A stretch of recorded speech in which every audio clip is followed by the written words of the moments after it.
revolution is happening, and it has to do with perception. What is the nature of perception? Paul Cezanne was asked this question over 100 years ago. He replied, "A day is coming when a single carrot, freshly observed, will set off a revolution." Perception, and indeed all experience, is believed to be divided into two ingredients: an inside self or subject, and an outside world or object.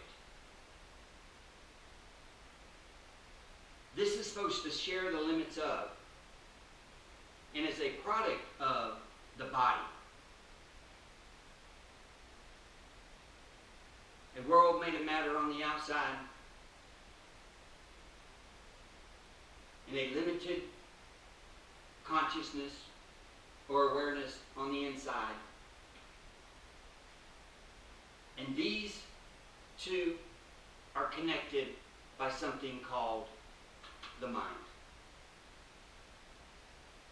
You know, and you can see that the observer and what's observed arise at the same time. They're not separate. Thank you.